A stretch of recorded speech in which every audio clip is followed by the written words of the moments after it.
வீட்டில் போய் அவங்களுடைய தேவைக்காக நீங்க போய் உதவி செய்கிறதா தப்புன்னு சொல்லல.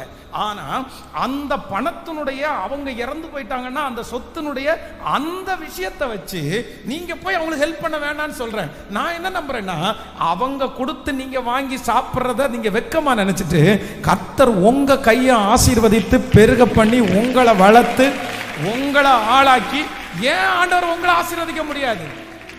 ஆமென். அதற்காக நீங்க வெட்கப்படணும். 4 பேர் உங்கள்ட்ட பேசுவாங்க, அவன் அந்த வீட்டில் இந்த மாதிரி போய் வேலை செய்யறதுக்கு காரணம் என்ன தெரியுமா? அந்த சொத்துக்காக தான் போய் நிற்கிறான், அந்த காருக்காக தான் போய் நிற்கிறான். இந்த பேச்செல்லாம் நமக்கு எதுக்குங்க?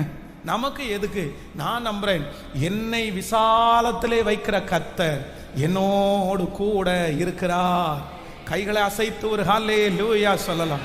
என் கைகளை போருக்கும் என் விரல்களை யுத்தத்திற்கும் படிப்பிக்கிற கண்மலையாகிய கர்த்தர் இந்த கையை, பொத்தலான இந்த கையை ஆசீர்வாதமான கையாய் மாற்ற முடியும். எதிர்பார்க்கிற இந்த கையை ஆசீர்வாதமான கையாய் மாற்ற முடியும். என்னை பெருக பண்ணுவதற்கு என் தேவனுக்கு லேசான காரியம்.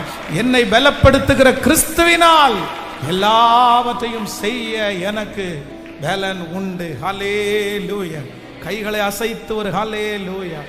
ஸோ ஃபர்ஸ்ட் ஞானம், என்னுடைய வீட்டில் அவரை கொண்டு வச்சு மொட்டை மாடியில் ஒரு ரூமை கட்டி கொடுத்துட்டு வரும்போதெல்லாம் என் வீட்டில் தங்க வைக்கிறதுன்னா அவருக்கு கண்டிப்பாக ஒரு குவாலிட்டி வேணும்.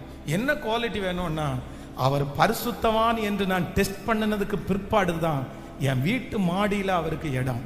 அவர் சாப்பிட்டுட்டு போட்டோம், அவர் ரெஸ்ட் எடுத்துட்டு போட்டோம், அவர் 3வது மனுஷனா இருந்துட்டு போட்டோம். பிரதர் சிஸ்டர், உங்க வாழ்க்கையில சில மனிதர்கள் வந்து சாப்பிட்டுட்டு போட்டோம், வந்து அவங்களுக்கு உதவி எல்லாம் நடக்கட்டும், எல்லாம் நடத்துங்க, எல்லாம் நடத்துங்க.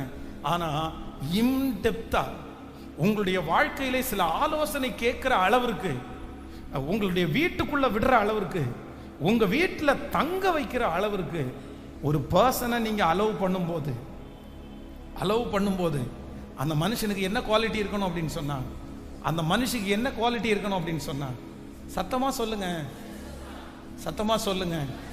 இன்னைக்கு இந்த ஜெபத்தில் இருக்கிற யாராவது ஒருத்தர் நீங்க உள்ள அவ்வளவு டீப்பா இல்ல அவ்வளவு இதுவா உங்களுடைய வீட்டில் யாரையாவது நீங்க அனுமதிச்சீங்கன்னா நீங்க செக் பண்ணுங்க.